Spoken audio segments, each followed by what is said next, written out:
Coming up next on Passion Struck. We're looking at the employees who gave a 1 or 2 or 3 out of 10 because they're very disengaged. They may be in danger of leaving. And so we've got a fire. We've got to put out the fire. It's an emergency. And what we don't do a lot of times instinctively is say, well, hang on a second. Yes, it's important to pay attention to problems, but do we understand why the 9s and 10s, the employees who are super duper happy at the far other end of the curve, do we understand why they're happy? Welcome to Passion Struck. Hi, I'm your host, John R. Miles, and on the show, we decipher the secrets, tips, and guidance of the world's most inspiring people and turn their wisdom into practical advice for you and those around you. Our mission is to help you unlock the power of intentionality so that you can become the best version of yourself. If you're new to the show, I offer advice and answer listener questions on Fridays. We have long-form interviews the rest of the week with guests ranging from astronauts to authors, CEOs, creators, innovators, scientists, military leaders, visionaries, and athletes. Now, let's go out there and become Passion Struck.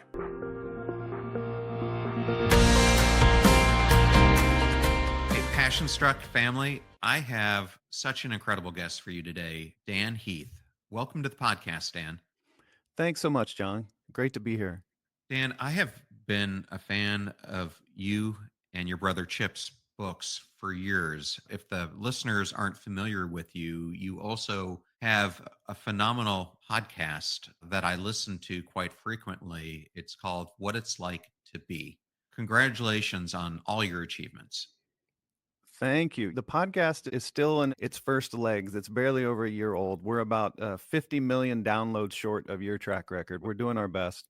And it has been an absolute pleasure. So the conceit for listeners not familiar with it, in every episode, I talk to somebody from a different profession: cattle rancher, a Secret Service agent, a forensic accountant, a mystery novelist. And I just ask them a million nosy questions about what it's like to walk in their shoes, what stresses them out, what are the highs of their work, what's a good day, what's a bad day. And it is just such a treat to hear people talk about their work and really get into the nitty-gritty details.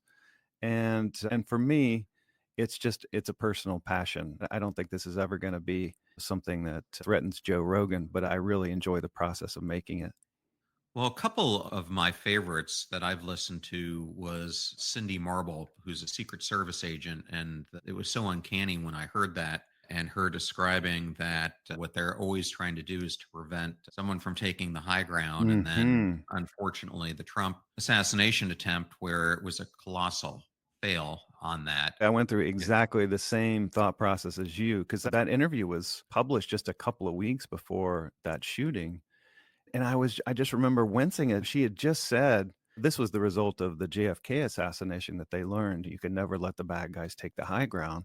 And so to have such a lapse, but I will say that I think this is just me speculating, so this is not factual, but my guess is what happened with that was also something that she mentioned in the episode, which is that the Secret Service plays this kind of unique, weird role in that it often is coordinating with a zoo of different law enforcement agencies. So you take a candidate on the trail, they want to go to the local diner, and you've got to get them from the airport to the diner through traffic, shutting things down and back. And so that may mean you're dealing with the airport authority and the sheriff and the local police, and it may transcend different jurisdictions.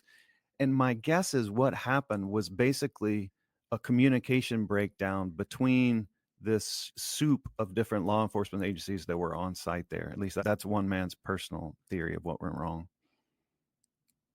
Well, it does seem to be, when you hear about it, how some were on walkie-talkies, others were on cell phones, others had different bands, that it was really a cluster X situation. Agree. Another one I really liked, having spent a lot of time in London, was your interview with Jamie Owens, because I have always been amazed at just the depths of knowledge that London cabbies have to have in order to be granted the right to drive a cab. But yours really brought out some different dimensions when they had famous guests in the cab and other things. So I really enjoyed that one as well. I was so excited to talk to Jamie because Some of your listeners may know this already, but to be a London cabbie and drive the classic black cabs, they have to pass an exam that has been called the hardest exam in any discipline in the world. No joke. They call it the knowledge. You have to pass the knowledge to be licensed as a cab driver. And what that means is you have memorized basically every single road, street, alley, hotel, major building, bridge in Greater London, which is just a totally insane feat of mental gymnastics. And people spend years studying for this. I mean, you could probably become a doctor sooner than you could pass the knowledge. And so I just loved hearing him talk about what was involved with that and how do you train for it and what are some of the crazy questions they get asked on the exams. And it was heartbreaking to hear that in the modern age, so there are two paths to basically get one place from one place to another in London. You can either take one of these proud London cabbies that have passed the knowledge, or you can use Uber. And the qualifications to become an Uber driver are effectively nothing, right? You've got spare time in a car. Maybe you pass a background check. There's no exam. There's no special vehicle. And it was just heartbreaking to hear such a proud profession kind of chipped away by the new entrant. I mean, it really was. And having heard similar experiences from New York cab drivers, it rings true on both sides of the Atlantic. And one of the most fascinating things you were talking about their pre qualifications is during this exam, they're asked to take people from point A to point B. And oftentimes the routes that they're given have construction, or it could even be maybe the prime minister is doing an event that day, and they have to be so up to knowledge on what's happening that they take the most direct route in order to pass the test. Like you're Mhm. saying, it's just mind boggling. Well, Jamie told me one of the funniest ones is he said, if they thought you hadn't done your homework in a particular area, they would ask you for some just incredibly obscure detail. That government building on the corner of such and such an elm, what color is the front door? So it's not just, you can't just stay at home and study the map. It's not just that, it's all the contextual knowledge. It's what does this look like? And what's the history of such and such? And they might ask you to get from a certain hotel to a restaurant, but they don't tell you the name or address of the restaurant. They just tell you which chef just opened it. And so you have to know all of that kind of secondary knowledge like that. And I was just in awe of it. I mean, it's like a kind of intellectual Everest to me, is the way I look at it. Absolutely. Dan, I'm going to ask you about one last episode here in a second. But before I do, I just wanted to tell you this that Passion Struck really centers on this overwhelming idea that everyone matters. And I love the people you profile because some of my favorite guests are what I call everyday heroes Mm. who no one really knows about, but they're doing jobs that really matter. And I find that intentionality is the key to creating meaningful change. So I was listening to your most recent episode with Sheldon Corsi, who's a Christmas tree farmer near Cincinnati. And the thing that really hit me was he was talking about his job is he's a farmer like any other farmer, but the difference between him and others is that he makes people's Christmas dreams come true and he makes other people feel like they matter. And Mm. I was wanted to use that maybe as an intro. You can talk about that episode, but what does mattering mean to you? I think that's a multi-dimensional question, and it's fun being the host of this podcast because it's I get to see how a lot of different people address that. And it's fascinating to see how different their answers can be. Sheldon, the Christmas tree farmer, he has this beautiful moment at the end when he talks about how on a day-to-day basis, he's occupied with the mechanics of the job. It's mowing the weeds in between the rows of Christmas trees, and he is a master of shearing the Christmas tree using a very long blade and kind of hand sculpting their growth, and he does that thousands of times a year. And so on a day-to-day basis, he's consumed by the particulars, but he says every now and then he just has a moment where he's able to stand back and maybe from a certain elevated place on the land that he works, he just looks out and sees all these trees that are the result of his careful crafting and cultivation over the years. He's hand sculpted every one of them, and he just sees this beautiful vista, and it's like he thinks, "Man, I've got it made." And so for him, it's like the achievement of that, and then seeing ultimately those trees find a home with a family that are gonna make that tree the centerpiece of their Christmas, and getting to meet them and see them haul off the tree. His farm is one where you cut it down and take it with you, and so he gets to see all these trees that he's raised for 7 or 8 years go into their eventual homes. So that's his way of thinking about mattering. And then you take other people that might have very different careers. A hairstylist I talked to months ago talked about how people sit in the chair. It's almost like a kind of therapy. We've probably all experienced this. You find yourself just chatting with the stylist or barber to pass the time.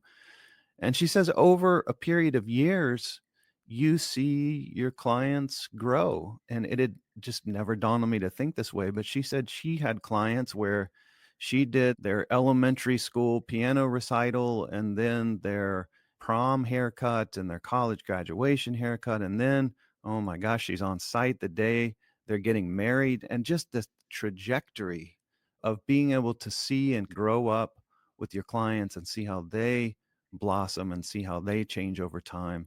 That was her source of meaning and satisfaction. So it's been beautiful just to see how many different definitions there can be for what matters. Oh, well, thank you so much for sharing that. I always love to get people's different definitions because when you hear mattering, it seems like such an easy thing to describe or think about, but it's really Mm-hmm. complex and really permeates all aspects of life. Mm-hmm. Mm-hmm.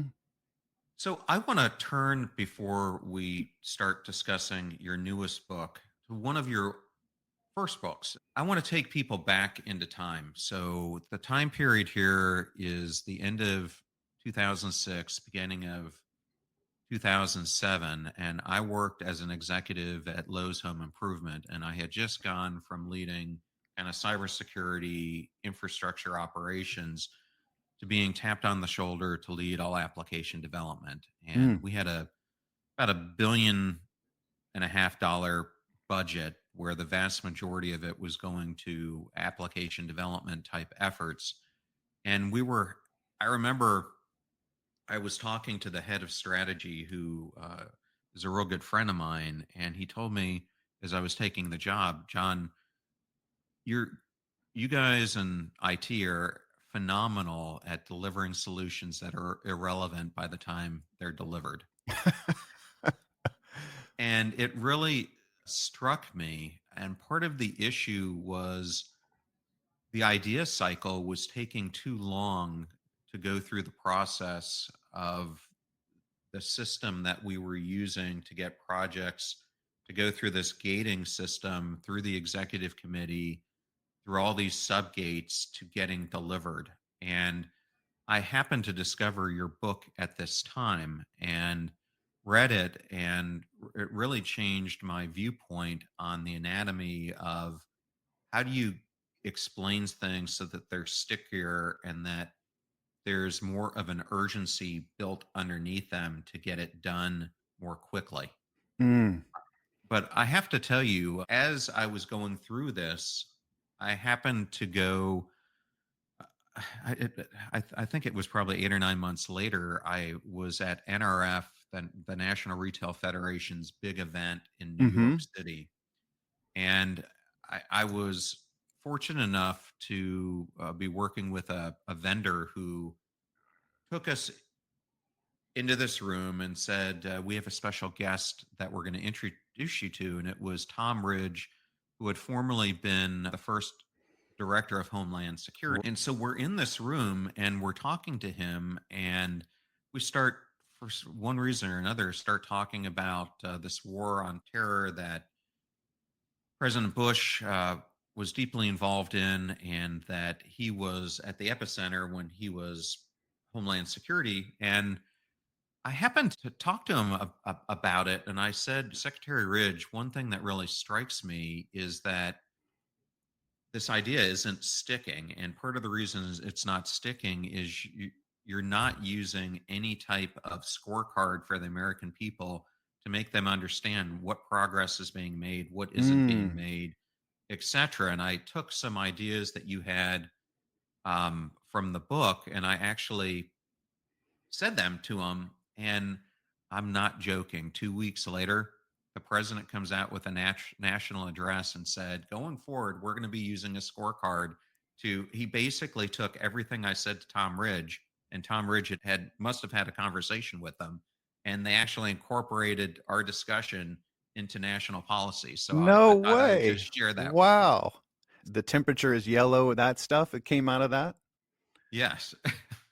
So we can claim co-credit for that national spot. What was it? A stoplight? What was the metaphor? A temperature gauge or a stoplight, or was it just a color spectrum? I forget. Yeah, I mean, I was telling him that we use balanced scorecards all the time to look at the progress that we were making and to justify more attention being put on things so that they're Hmm. sped up.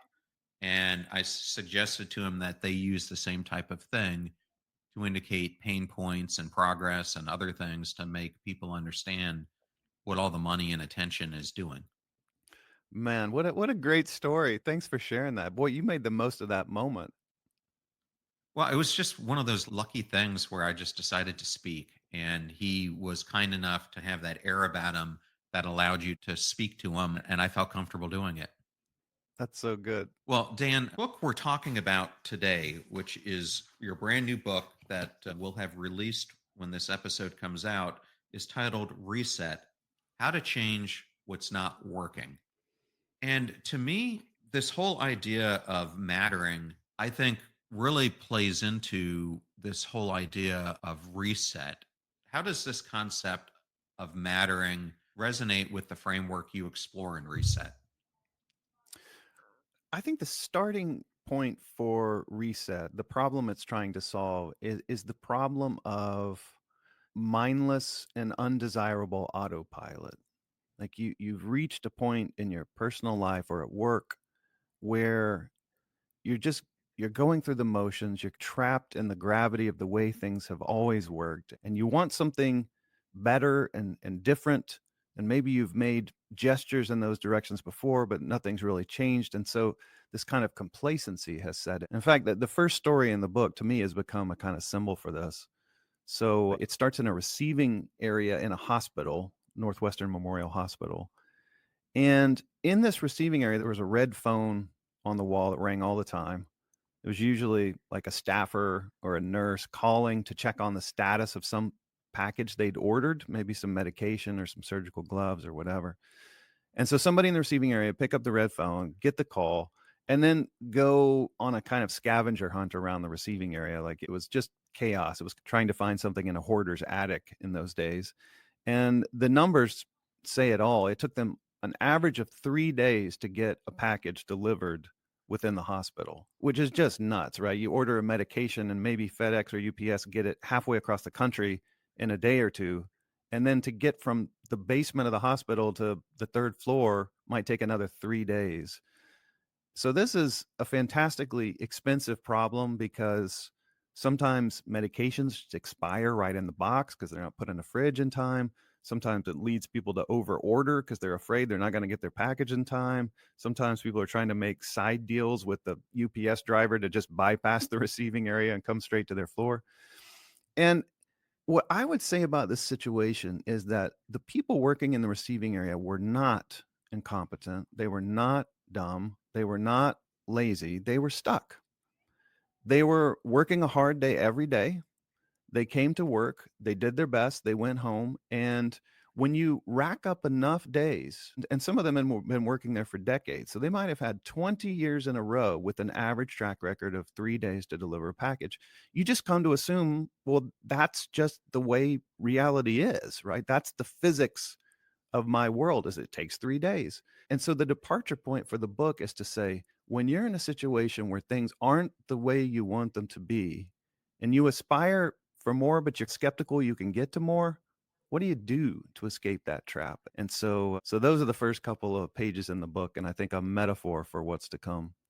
One of the things I love that you use throughout the book is really simple but well meaning illustrations to convey many of the points. And in the same introduction that you're talking about, you use a metaphor of a boulder. Mm. I'm going to change this a little bit because an analogy I use, and what I'm talking about here is being stuck, is imagine you're at a point in time when you're driving a car and you don't have your cell phone and your Mm-hmm. car runs out of gas.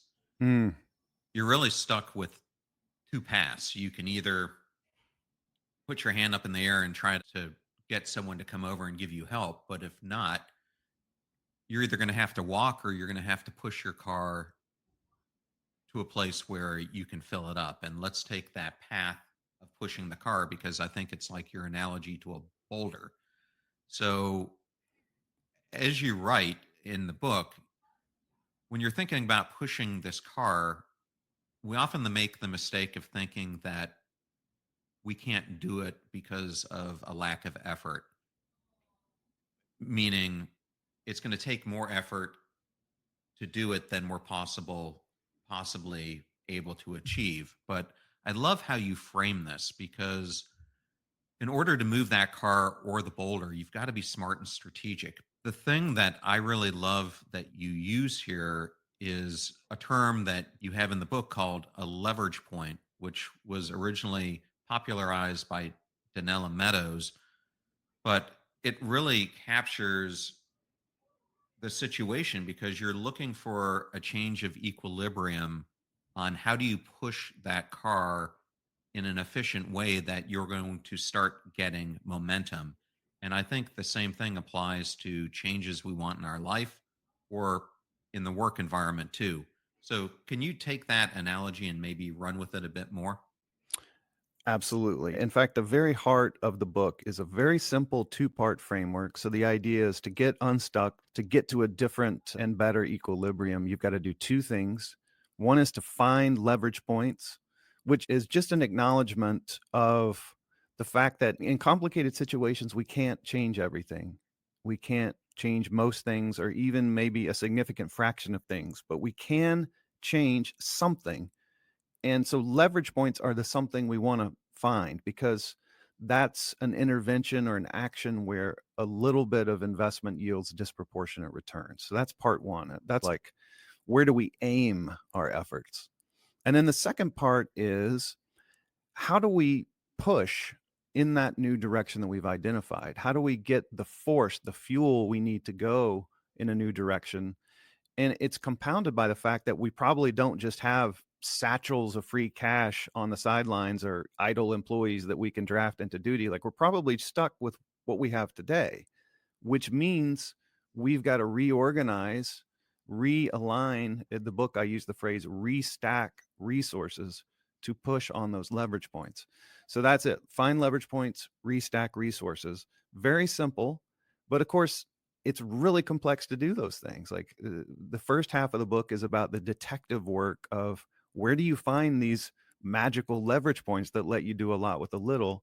And the second half of the book is about how do you make these trade-offs where you stop doing X and start doing Y, or where you find previously untapped resources to employ. Like, where do you find that fuel that you need to push in a new direction? And I can't wait to explore some of this.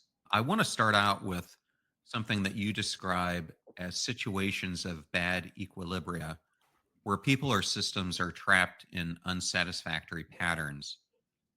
And what are some of the telltale signs that we or our organizations are stuck in one of these cycles? I think we know it in our guts. I think what happens a lot of times is, like, to go back to the receiving area, I don't think anyone in the receiving area felt like they were at their ideal level of performance. So it's not that they were deceiving themselves. It's more like a kind of learned helplessness or defeatist instinct. Well, it's always been this way. We tried things over the years to do something different. They never went anywhere. So it must just be the way things are. So I think part of it is just reawakening our sense of agency. Hey, wait a minute. We don't just have to accept this as nature as the way things are. We do have influence here. We can do something. And the second thing is sometimes it's helpful just to look outside to get a new influence. In fact, what eventually triggered, we can come back to Northwestern later, but what eventually triggered the turnaround, because they did turn around completely. But the catalyst was a guy named Paul Suet who came from outside, took over the department.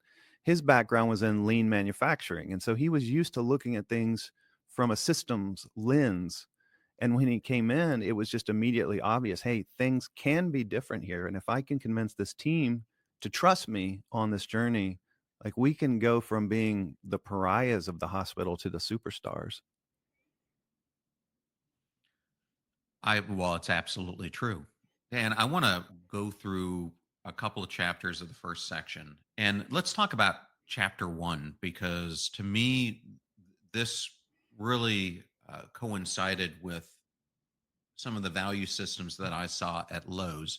Mm, This chapter really emphasizes going and seeing the work. And Lowe's had its own fleet of aircraft. And part of the reason for that was because if you were on the supply chain side, merchandising side, or stores operation side, those folks were constantly in the field, going to see the distribution centers, going to see the stores, because that's where the cash was made, to get firsthand observations for spotting inefficiencies or pain points or something else. And in the book, you talk about the work of Don Kiefer and Todd Astor, and also a case study in the MIT Sloan Management Review. hmm And I was hoping maybe you could share that as an example for why it's so important to see this work. Yes. And first, I want to give proper credit to Nelson Repenning, who's an MIT professor, as the source of the phrase go and see the work. That's the chapter title. So here's the spirit of that. Repenning and his colleagues tell the story of a corrugated box manufacturer, and the boss notices that their paper waste is higher than industry averages. So that's an example. We were just talking about you looking outside. Well, you compare yourself to outside. Hey, wait a second. We're not performing as well as our competitors. Why is that? And so the boss just goes and sees the work, which means get closer to the ground level. So in a factory situation, it means walking the factory floor, watching the way things are made. In a hospital, it might be following a patient journey from check-in to procedure to check-out. In a school, it might mean, and one of the stories in the book is about a principal who followed around a ninth grader all day long, including sitting in the classes and sitting in the lunchroom. That's going and seeing the work. So back to the paper box manufacturer, the boss walks around and notices this corrugating machine, which is one of their signature assets, is shut down during lunch. And he asked why. And first couple of people he asked don't know.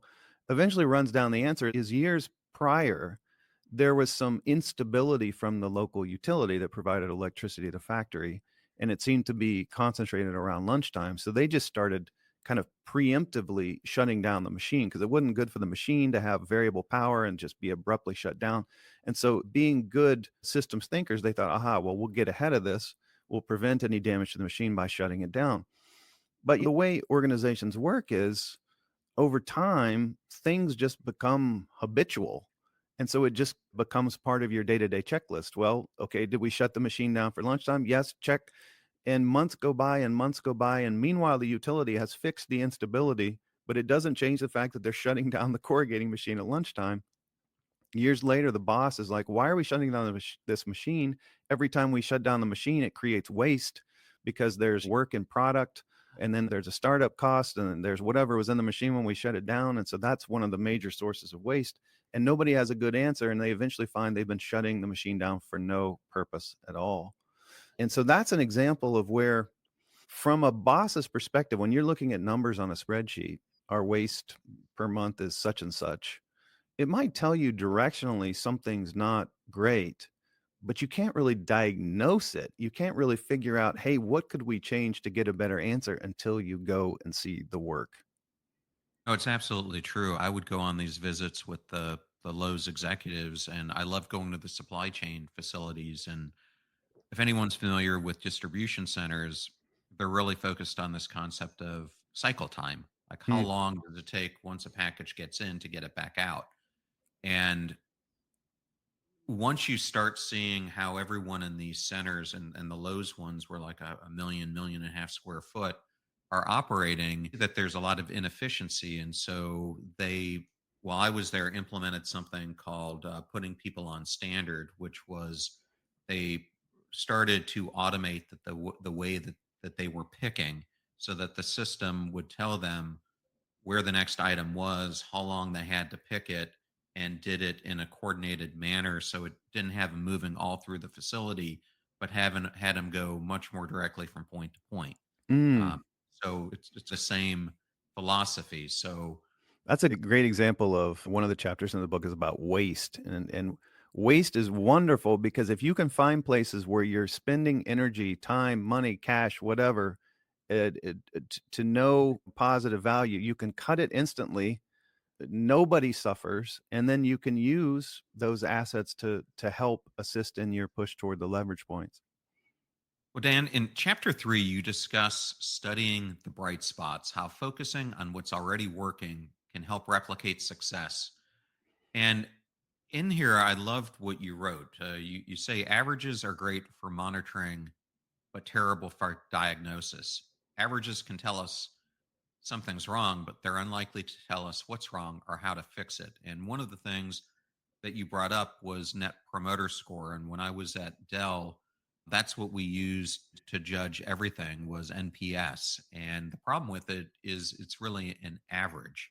Hmm. So you maybe use that as a backdrop to discuss these bright spots and why they're so important. Yes, yes, yes. So I think first of all, on the averages point, here's a simple way to think about it. So much of what leaders see is some kind of aggregate or average. They're just looking at big numbers like revenue, profit, net promoter score, employee engagement score. And these are directionally useful. If something's trending the wrong way, it tells you that. But consider this. Let's say you've got a leader going through a 360 where people are giving that person feedback, and there are two leaders that both have a 7 out of 10 score. Pretty good, not great. You don't really understand anything about the situation until you've gotten closer to the data itself. For instance, imagine one leader was evenly split between tens and fours that averaged out to 7. So it's very bimodal. There, half the team loves them and half the team is really unhappy, which is a very different situation than a different leader where everybody gave them a 7. Like they're just moderately positive. No one is super excited. No one has a problem with them. You don't really understand the situation until you understand what's beneath the average. So one corollary of that is if you untangle the averages, you can often find, remember, we're on the hunt for leverage points. You can often find those leverage points by looking at the most positive data points underneath the average. So let me explain what I mean. Like employee engagement data is something a lot of organizations collect these days. You got your employee pulse studies and somebody's looking at those. Is it going up? Is it going down? But again, if it's like 69% score or something, these are scored in a lot of different ways, but let's just say it's like the manager. Let's say you're at a 7 out of 10 level of happiness. You don't really understand anything until you've unpacked that and look at where the clusters of employees are.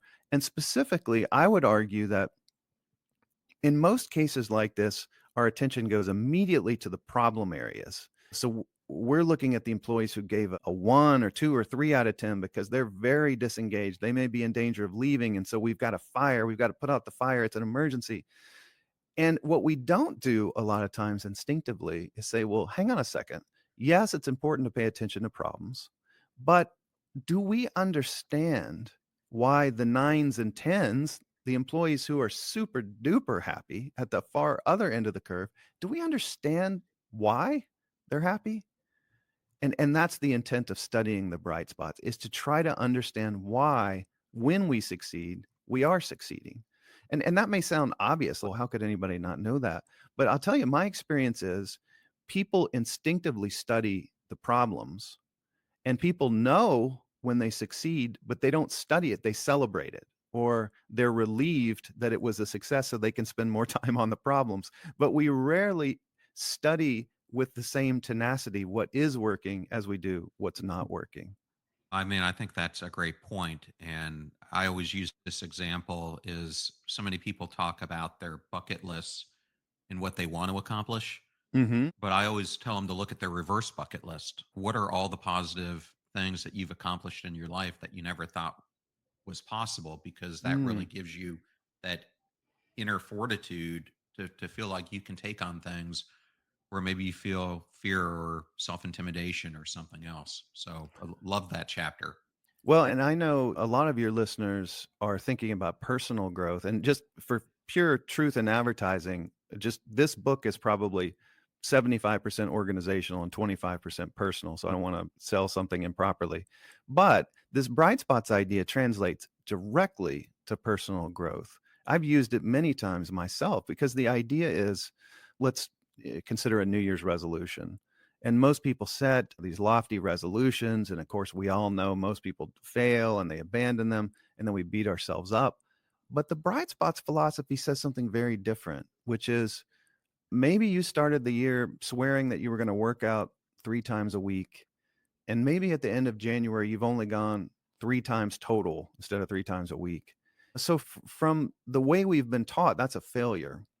But what bright spots says is no, you've got 3 bright spots in the face of all the things you had to do, all the commitments you had, all the stresses you faced, all the unexpected problems, you still managed to triumph 3 times. And here's the important part: how? What was different about those 3 times? Was it a certain time of day? Did you go with a friend? Did you pre-pack your clothes in the car so it was just 3% easier? If you can understand what allows you to succeed, even if it's in certain circumstances, that opens the door to try to reproduce that.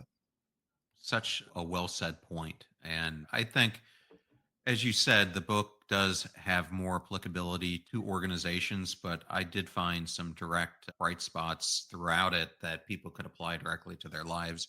And this was a key one, which is Mhm. why I decided to focus on it. Yeah, I'm glad you did. Another chapter I have to go into is chapter 4, and I'm going to introduce it like this. My brother works at Chick-fil-A and absolutely loves working there. And I happened to be driving where I live here in St. Petersburg by a brand new Chick-fil-A that was being built. And I got him on the phone and I'm like, Pat, there's a new Chick-fil-A being built. And he said, can you stop and take pictures of the drive-through?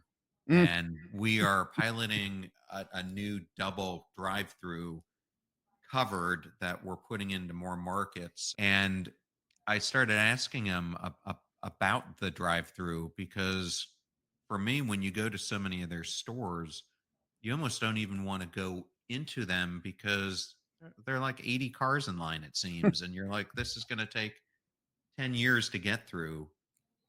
And I thought this whole section of the book was fascinating on targeting the constraint. And I'm hoping you can use that to dive into it. Yes. Well, in a certain way, I owe this whole book to Chick-fil-A. So I tell the story of during the pandemic, my wife sent me out to fetch dinner for the family. I've got 2 young girls, and they'll only eat about 8 foods, and one of them is Chick-fil-A. So we spent a lot of time at Chick-fil-A. And I went there and I was crushed because it was probably the longest line I'd ever seen in my life at a drive-through. I mean, it must have been at least 50 cars in line. And so, oh man, I hate lines. And so I just took a deep breath and just patiently started trying to come up with lies I could tell my wife to explain why I came home without the Chick-fil-A. But ultimately decided, okay, I'll put on my big boy pants and get in line. And what happened next completely flipped my emotions because this line was just steadily creeping forward. It was uncanny. It was almost like those automatic car washes you've probably been through where they just pull your car along. And I was totally fascinated by what they were doing. And I resolved to figure it out after I delivered dinner that night. It probably took me 10 or 15 minutes to get through a 50 car line. It blew my mind. So later I go back, I talk to the owner operator, a guy named Tony Fernandez. He tells me that their peak is processing over 400 cars in an hour. That's a car every 9 seconds. That's That is just unbelievable. not the way the world. I mean, you could put your kids through college before Arby's would process 400 cars, let's be honest. So this is just a freakish level of performance. And so I began talking to Tony to try to understand how he'd gotten there.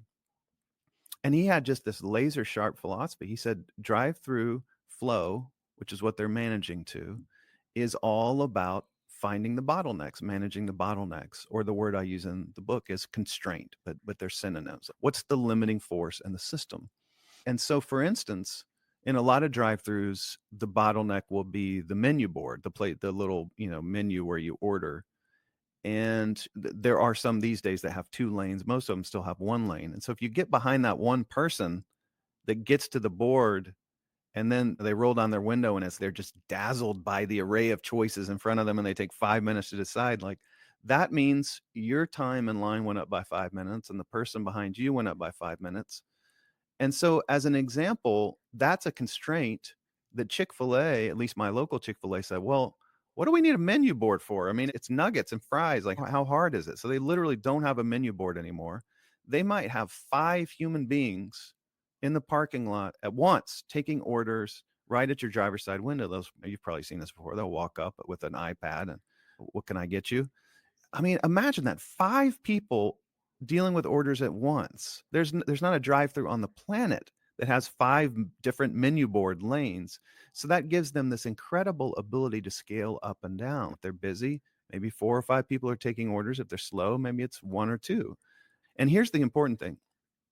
When you're thinking about systems, there's going to be a constraint. There's going to be a number one thing holding you back. So let's say in that case is the menu board. So Chick-fil-A figures out a way around that. Well, we can scale this up and down as needed. It's not like you fix the constraint forever. What happens is the constraint just moves somewhere else. So if you've got 5 people in the parking lot taking orders are streaming into the kitchen. Well, now the kitchen is the constraint. They can't keep up. They can't fry nuggets and fries that fast. So you got to get them more help, better systems. And then once the kitchen can keep up, maybe the bottleneck hops over to what they call meal assembly, where they box and bag your food and get it ready to deliver to you. And so that's how you manage a system, is one step at a time. You look what's holding you back, whittle away, move somewhere else, then shift your focus there, whittle away. And every time you do that, the system is getting better. And that sounds very operational, and it is. Operations people talk a lot about bottlenecks and constraints. But I think it's also possible to see the personal implications of that and to start thinking carefully about what are the limiting factors and the constraints in our own lives. Absolutely. Well said. The second portion of your book, as you described earlier, goes into this concept of restacking resources. And it's basically, how can individuals or organizations identify where their time, energy, or money is being wasted and reallocate those resources to higher value activities? Sounds simple, but much harder to do than it sounds. And Hmm. throughout this section, you go into start with a burst. Chapter 7 is recycle waste. Chapter 8 is do less and more. Chapter 9 is tap motivation. And I love talking about motivation. And chapter 10 is let people drive. And chapter 11 is get better, faster feedback. But I want to start with a burst.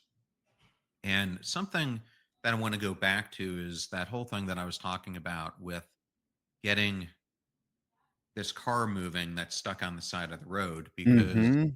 in this analogy, the force you need to get it moving needs to be dramatically higher than the force you're going to need to keep it moving. And I think this is something that people don't look at enough, whether it's self-improvement or working on an initiative in a company. And getting it moving is where that burst comes in. Can you use this to expand upon this concept? And that analogy actually works perfectly for the idea of a burst, because you're right. It's to get the car moving at all takes far more force than what you need to keep it going. And so, what does that mean? Well, I love the example. We cite this guy named Greg McLawson, who's an attorney, but for the course of the story, it's more important that he's a husband. And he was working on a new watering system for his wife's garden. And so they had set up a bunch of hardware to make sure the gardens stayed watered on the right schedule. But Greg McLaughlin said the immutable law of the universe is that you can never get everything you need for a home improvement project with one trip to Home Depot. Or maybe in tribute to you, we should switch that to Lowe's. You can never get everything you need in one trip. And so he joked that even if you went to get one 60-watt light bulb and you got it, you would discover when you got home that actually it needs to be a 59-watt light bulb. And so this immutable law held true for him. And he figured out there was this one part he had bought that was defective. It was like a $2 cheap part. And so he said from like the perspective of efficiency, it would make most sense for him to just add that to his next Lowe's trip, which inevitably would be a week or two in the future. And he could just get that and piggyback on whatever else he was doing. But he said what mattered to his wife was not efficiency, it was finishing the project. She wanted the plants watered. And so he had to go back to get that $2 part. He said he probably wasted $200 in labor costs because he's a lawyer. He's billing by the hour mentally, and $6 in gas just to get that $2 part. And so he said it was a disaster from efficiency's sake, but he said it was a huge win from the sake of finishing the project, working to completion. And he points out that efficiency is not always synonymous with effectiveness. That what his wife wanted was watered plants. That was the test of success, not how quote unquote efficient it was. And so we use that as a launching pad for this notion of when you want to change something, it's like that car on the side of the road situation. You need a burst of work up front that is designed not to be efficient, but to be effective, to get momentum going. And that can take a lot of forms. Like there's a methodology called a sprint used a lot in design and software circles where a team will literally clear their decks for a week. They'll all be in the same room collaborating live for one solid week. Everything else gets shelved and they're working towards something, back to work to completion. At the end of the week, they're going to have a prototype or they're going to have a shell website or whatever it is they're working on. And that provides the momentum. And think about how much BS that short circuits. If you don't do that stuff in a week, it's like you go from spending 35 focused hours in a week to spending 135 unfocused hours over 6 months. But by compressing it, you get that liftoff velocity that you need to start the change process. Dan, the last chapter I want to talk to you about is chapter 8. I wrote in my own book about this concept of both and thinking. And so much today in the Western world, we tend to think of things as either or. And in this chapter, you introduce this principle of less and more. And in it, you write, this chapter is devoted to the trade off of less of this, more of that. And what we're chasing in particular is a way to minimize the sting of those trade offs. And you say in organization, it's not always a zero sum gain.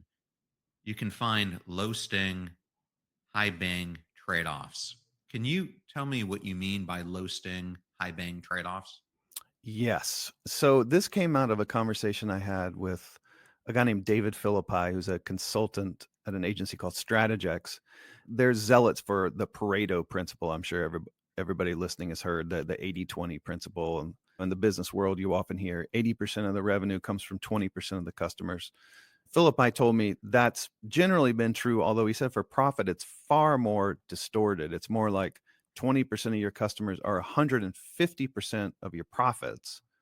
And what does it mean to have 150% of your profits? Well, what it means is you're serving a bunch of customers who are actually unprofitable. Like you would have a better business if you had a whole segment of customers go somewhere else. So Philippi said they do this thing where they will force rank customers by profitability from most to least profitable. And he said that in almost every case, what they find is that the enterprise's worst customers are over coddled, getting too much time and resources devoted to them, and their best customers are under coddled. So one tangible example is he says a lot of times the on-time delivery rates will be better for an organization's worst customers than their best, which just seems befuddling, right? How could you treat your worst customers better than your best? But the worst customers are just buying kind of nickel and dime stuff. Maybe it's the kind of thing where you can stick one part in a box and mail it out and it's easy. And your best customers are spending tons of money with you and they're doing these complicated things, and maybe they're assemblies that require a lot of collaboration, and maybe your shipping department procrastinates those. And so it's this paradoxical thing where you're treating your best people worse than your worst customers. Now, all that is about profit analysis, but I actually want to take that in a different direction. I wonder if that same analysis could also apply to almost any situation in life, including our personal relationships. Imagine if you did a ranking of all the relationships in your life from most precious to least. And so at the top might be your spouse and your kids and your parents and your relatives. And at the bottom might be those relationships that are consistently stressful, anxiety provoking, maybe even toxic, take a lot of your time, don't give much back. And isn't it almost certainly the case that we're probably under coddling those people at the bottom at the expense of the people we care most about? So that the chapter kind of makes this point that if we're looking for more resources to push in a new direction, back to this idea, find leverage points, restack resources, isn't this almost like an evergreen methodology you can use to steal from the overcoddled customers and relationships and projects and time expenditures in your life and reallocate those to the undercoddled, the ones at the top that you care most about? Well, Dan, such a fantastic book overall. I really enjoyed reading this. It's something that I want to give my son, who's 26, as he is getting more and more in the workforce, to understand how to utilize these principles better. And I am so glad you've brought another phenomenal book to the world. If someone wants to learn more about you and where they can find the book and your other books, where's the best place for them to go?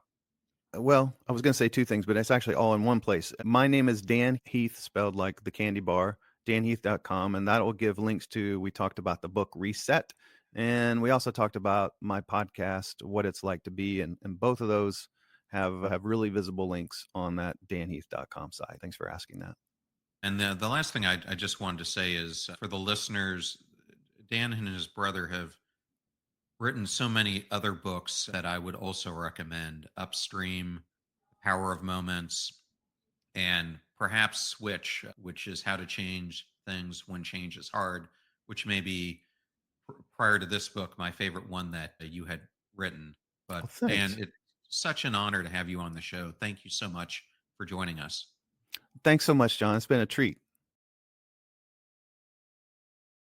What an insightful conversation that was with Dan Heath. His practical framework for getting unstuck, finding leverage points, and restacking resources is a game changer for anyone looking to make meaningful progress, whether in work, relationships, or personal habits. One of the biggest takeaways from today's episode is the power of progress as a motivator and how it ties directly to our sense of mattering. Dan's examples, from Chick-fil-A's efficiency to eliminating waste in a hospital receiving area, remind us that even small, intentional changes can create a ripple effect of transformation. As we wrap up, think about the areas in your own life or work where you feel stuck. Are there leverage points you can target or resources you can reallocate to focus on what truly matters? Remember, meaningful change doesn't require monumental effort. It starts with identifying a well-chosen something and taking intentional action. If today's episode resonated with you, I'd love to hear your thoughts. Please take a moment to leave us a 5-star rating and review and share how you're applying these insights. And if you know someone who could benefit from Dan's message, please share this episode with them. Your support helps us grow this community and empower others to make intentional change. For links to everything we discussed today, including Dan's book Reset and tools he shared, check out the show notes at passionstruck.com. As a reminder, I'll also put the video for the Podcast Hall of Fame there as well. You can also support the show by visiting our sponsors at passionstruck.com/deals, where you'll find discount codes and special offers from our partners.